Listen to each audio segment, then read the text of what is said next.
I had the idea and I was like, hey, I need to keep this a secret. No, he's just said it. So, and I was like, Edit this out of it. my head's gone. My head's gone.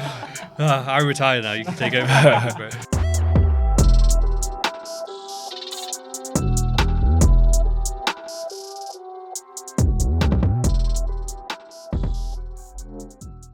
So welcome everyone to another Words of Rizdom Podcast episode. And today we're joined by the infamous Mr. RTD, Krishna Sharma.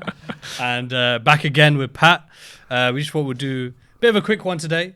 Just get in sort of a group podcast episode as well. I don't know what we're going to talk about yet. Neither do I, mate. Why not? I know you had some struggle coming in today. Yeah, man, driving, public transport issues, and It's not going well. used to it, but it's long, man. It's long. So yeah, I literally just came in, sat down, and Straight in. That's it. Well, me and Pat were literally just talking about, we were talking mainly about obviously trading and the sort of journey. We just touched on how, what did we just touch on at the end there? Traveling. We were talking about traveling, yeah. Bit of politics. Yeah, we got into the politics. I'll get a lesson. What do you think, Boris Johnson, Krishna? Please give me a deep analysis. Oh my goodness. Put me on the spot here. I actually don't know anything about politics. We'll just say. I was winging it. Don't worry. I don't know a lot either. I don't know a lot, to be honest with you. But yeah, well, in terms of trading wise, where would you say like one of the biggest, I wouldn't say failings is, but where the biggest sort of struggles is for up and coming traders, maybe from your own journey or what you've seen, especially because you've been teaching now as well. Yeah. Have you noticed any sort of similar patterns or one maybe key part of the trading journey that seems to be quite a big hurdle? I mean, with trading, I feel like one thing we've mentioned a lot within the Viper community as well is that the majority of traders have like exactly the same sort of journey in terms of their trading career. Mm-hmm. Individually, everyone's very, very different. The backgrounds are very different. How they get into trading might be very different. But once they get into trading, the actual trading career and the mistakes they make as part of their trading career as a student and learning, it's identical almost every single time. So yeah, definitely there are patterns. There are similar mistakes. I would say the main ones. In terms of difficulty, I feel like the main difficulty that traders have is sorting their psychology out. Mm-hmm. Technicals and ultimately drawing lines and boxes on a chart is easy in that sense. It can, if you really, really want to, you can teach it maybe within a day, to be honest. But then how to use it, put it together, and then pair that with a correct mindset is what really takes a long, long time. That's the main sort of thing. But again, we can probably talk about psychology in itself for hours. But the other things I feel like is something that you've mentioned on quite a lot in your reels and Instagram in general, and like your short little piece of content here and there, is the financial foundation. And that's really, really difficult because everyone gets into trading to make money, essentially. But to be successful in trading, you need to sort of dissociate with the money, which is really weird. And even to understand that, I feel like is a big step. But then to do something about it, it almost seems impossible. Because you're there to make money, but you can't be thinking about the money. So like getting around that, I feel like is a big thing. When you're actively trading, you've got to cut the money out, I think, and crazy. just let it roll. Got to think about percentages. You've got to think about risk reward rather than the actual money of it. And I've always said, to be fair, like if MT4 came out with an update, percentage, exactly. That was my idea. Your percentage. That was my idea. I thought it'll be $1 million. It would be. Set up a competition to MT4 where you show percentage over. I say it's my idea, obviously. You just stealing it. But I remember I had the idea. Recorded it, so good. But as in, like, I had the idea and I was like, hey, I need to keep this a secret. No, he's just said it. So, and I was like, edit this out of it. But it's so true though. Like, I feel like a lot of people, if that was the case, rather than seeing $1,000 or £1,000, or 500 or 2,000 or whatever it is, if you're seeing 1%, 0.5%. I feel like a lot more discipline and a quite a large shift in mindset would take place because, or it could be pips, I guess, but it wouldn't really work as well. But percentage, I think definitely would create a nice shift in the mindset. End of the day, though, and this is what it all boils down to, is if the person decides to allow it, because there'll be people who you have that change, you have that opportunity to have percentage shown instead, and they'll still just blast it all, 5% risk, fuck it, what I mean? Like, it just depends on the person and what they decide, I think it would change the industry as a whole, to be fair. I think it would. I don't think prop firms would be as popular if it was just percentages, because then people would find it much easier to grow smaller accounts. Probably, yeah. You know what I mean? Yeah, probably. They'll probably see it that way. Everything would change, to be fair. But yeah, we were talking about that actually. We were talking about how like prop firms we don't think, will be sustainable in terms of long term, in the sense that there's so many propping up now, all with various rules. There was one I think SM's been doing recently. You told me about it. And you do it and you have 100K and you have to make, it was a bit complicated. It's like, the drawdown's 3%, right? Okay. But if you make 10%, they give you 200K, and now that 10% you made in profit, that is now your buffer. Like that's your drawdown now. It's a bit strange. So how do you actually make profit?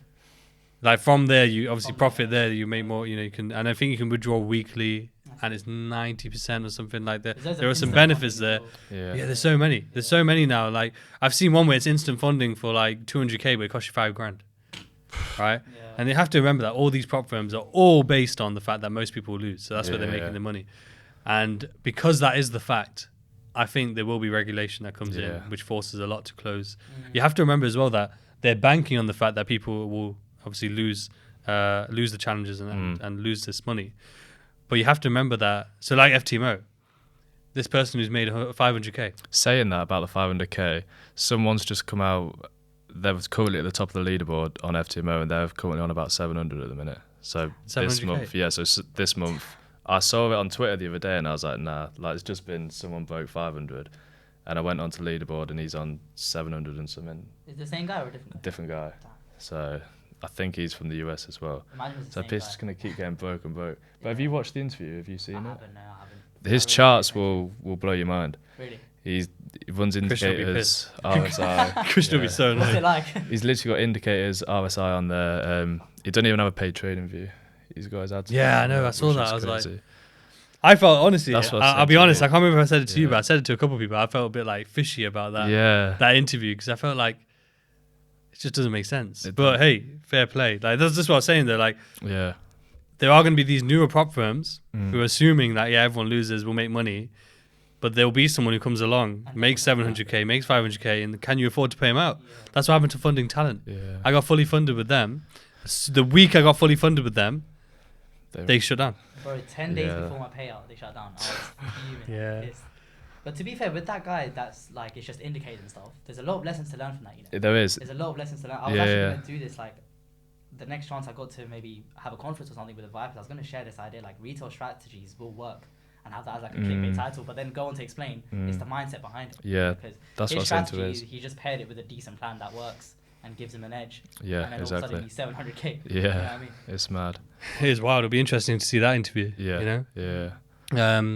But the beauty is, if I did that, if I ever got a FTMO account and flipped it, like let's say if my max 400K one, if I get that to like 800K, do you know what I would do? And it's a bit of a stupid idea as well, but I'd probably leave like 50K or 100K in it, because then I'll never blow that account. No. I'll just never blow that account. It would just be like I have a personal, but the truth is you might as well just take all of it out, slap it in a personal, and then fob off the prop firm eventually.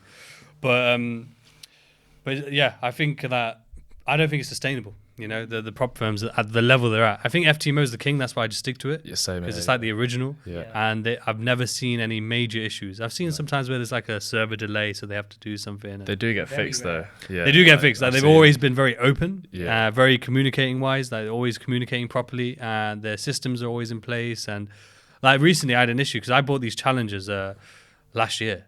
Not even when they were on offer, I just bought them. But then I was meant to, I think, start them, but I just felt I was just so busy and I just wasn't in the right mindset. So I never started them, I just left them there. But I didn't know there was a rule that you have to use them in 6 months. Yeah, do they freeze it or something like that? They get rid of them. So basically, their rule is if you leave them there, even if you haven't used them or anything, they get rid of them. No refund, they just get rid of them. Oh, damn. And I emailed them, I was like, that's a bit of a stupid rule. I was like, they said it's in our contract and everything. I was like, look, like, you've been paid. You know what I mean? Like, if no one's used it, like, you haven't notified me. They try and say they notify you, but they didn't. So because they didn't notify me, they had to give me back.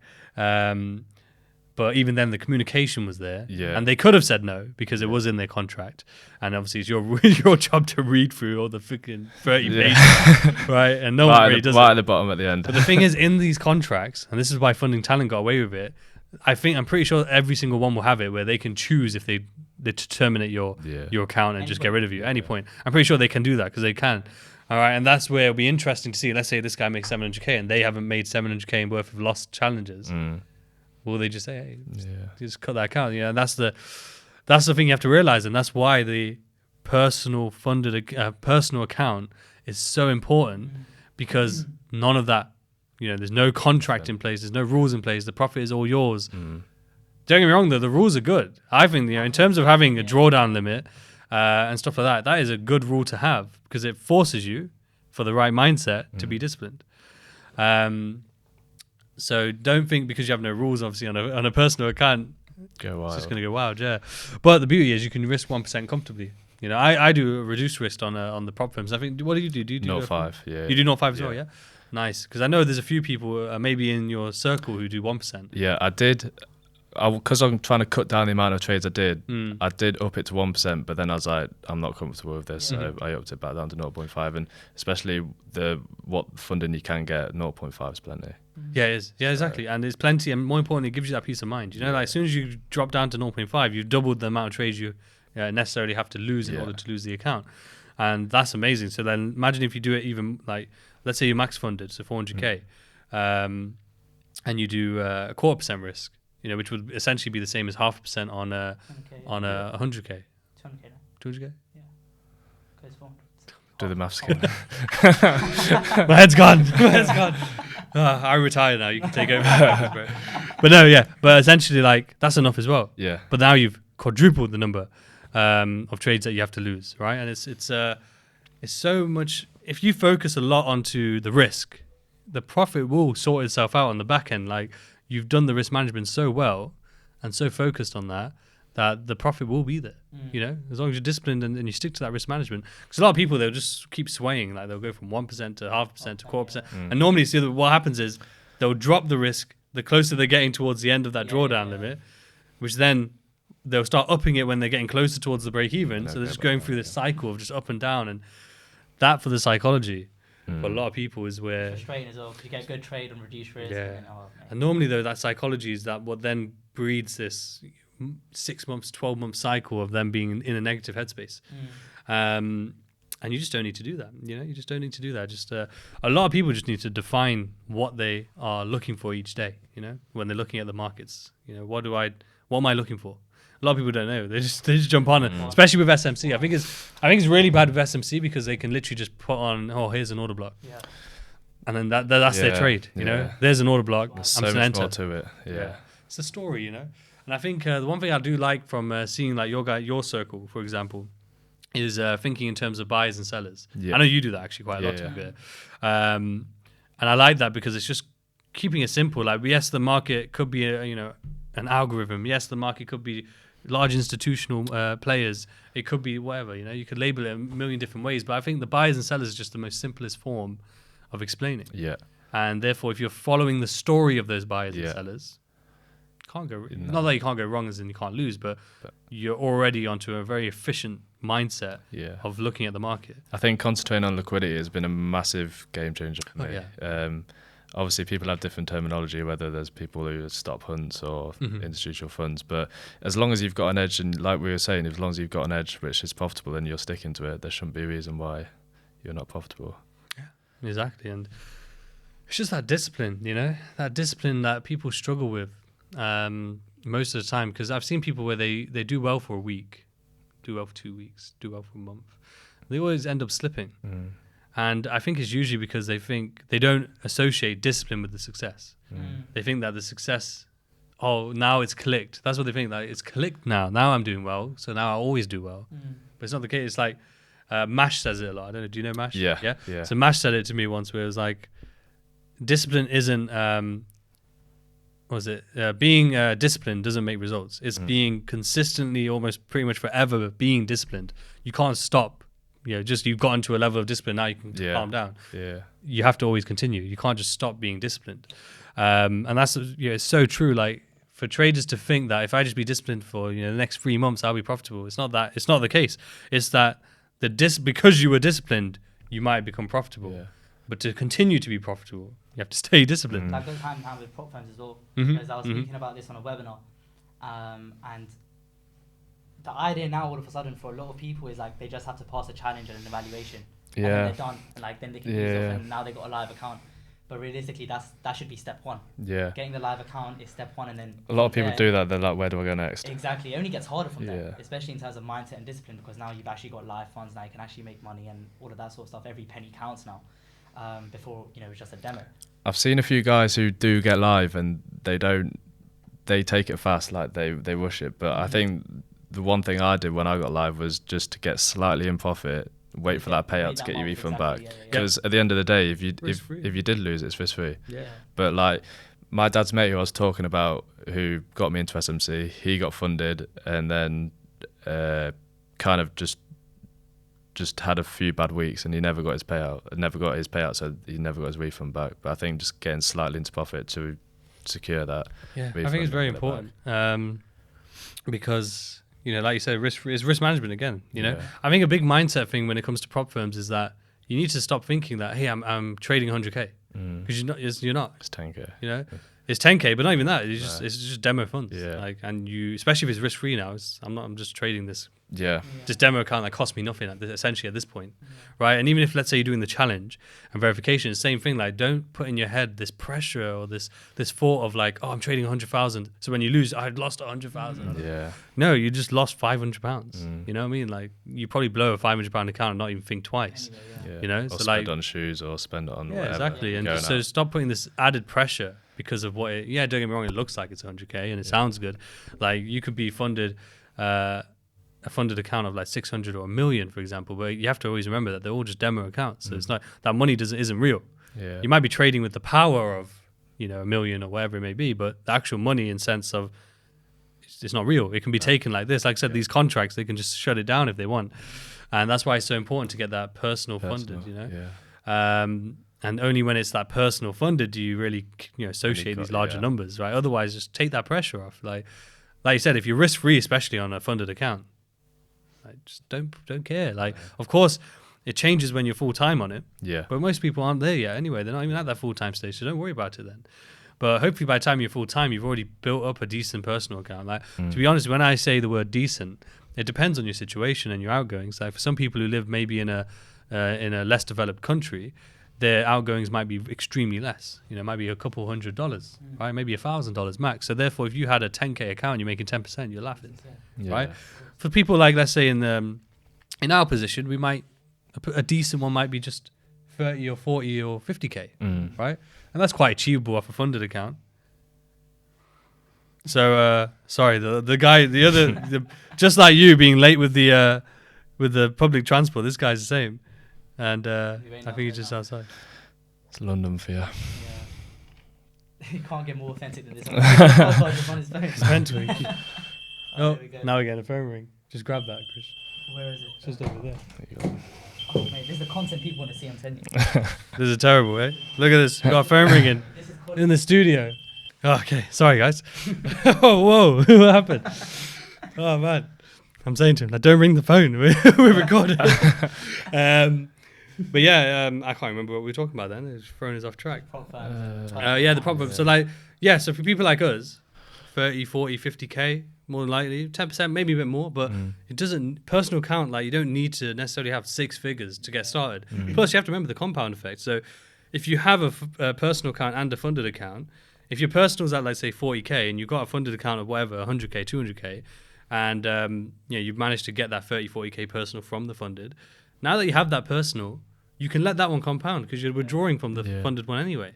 And with our style and 10% compounded, say month on month, it will quite quickly snowball. And you can again still supplement more into the personal account, and it will slowly grow. Plus, it depends on your style. So like people like Sketchy, for example, I saw he posted the other day. I think he was trading I don't want to be wrong, so I apologize if I'm wrong, but I think it was like 40, 50K account or maybe something like that. Yeah. And he had a 1 to big float 50 trade or 100. Yeah. I think it was 1 to 50, right? He was holding. He was talking about the floating profit, like not meant. I think it was the right story if you was looking at. Yeah. I think so. Like he was holding at 50%. Yeah. Right. And you have to understand if you're holding 50% on, I think it was actually a 70K account, something like that. I can't remember, but basically it was a decent amount of profit, right? So depending on your style as well, a personal account could be 50K and you're making amazing amounts of money off just a handful of trades.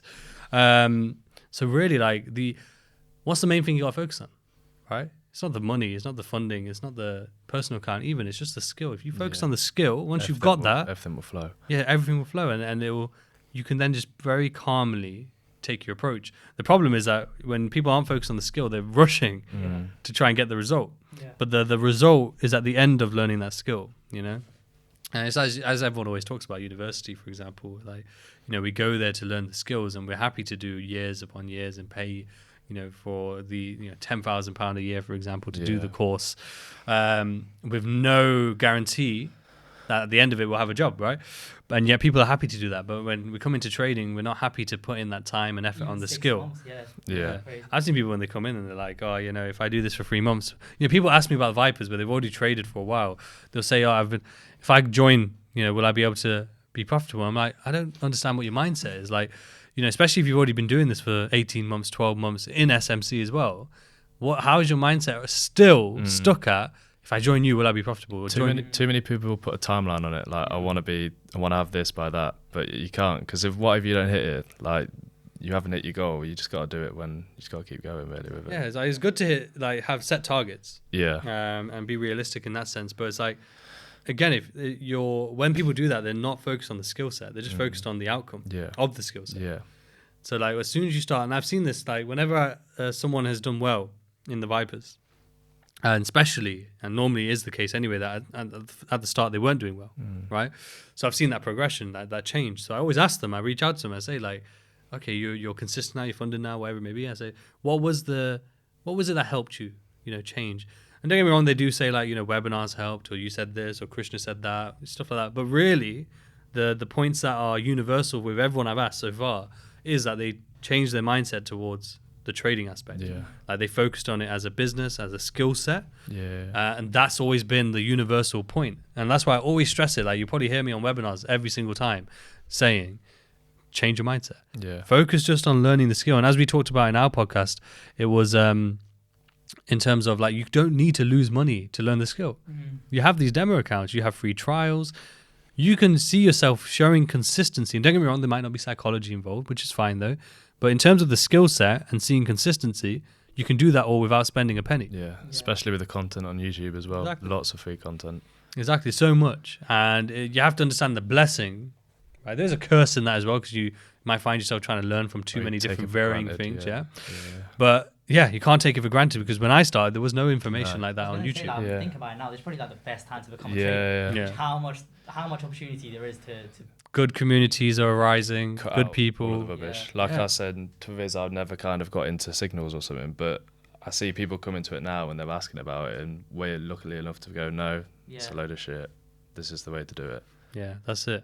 That's the beauty of it. Like, you know, I've got people who I've never met, never really even spoken to, and yet people message them asking like where to learn, and they've referred them to Viper. And they've never been a Viper, right? And it's because we can recognize in this sort of widening circle, slowly widening, but this small circle of decent communities, decent people, where we can recognize that, hey, they're doing good work, you know, genuine intention. You know, there's a focus on the students, you know, and you're hearing good things too. Yeah. And so it's really good to. So I have people who join me. Let's say if someone messaged me like, I want to learn the seconds, where should I go? I wouldn't probably say come to us. I'd say like, okay, if you want to learn the seconds, I know this guy, and I'll point you there. And I've done that many times. I've sent a lot of people to RIP, for example. Yeah. Where if they say to me, oh, I want something more specific to this particular pair, or if I know that RIT is a great fit for what they're looking for, I say go there. Yeah.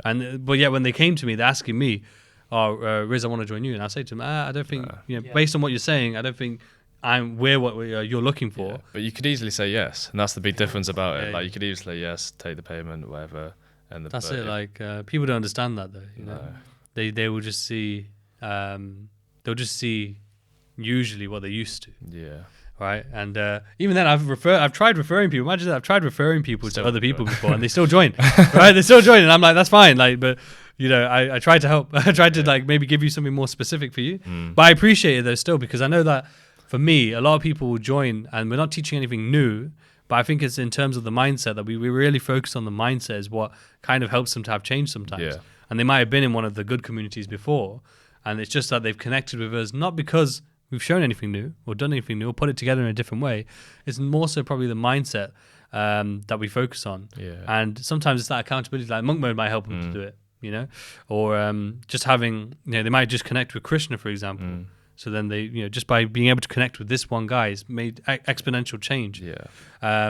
You know, it's a big difference. I just realized the camera there, I keep throwing my hand in your picture. This is terrible. I don't know what I've been doing today.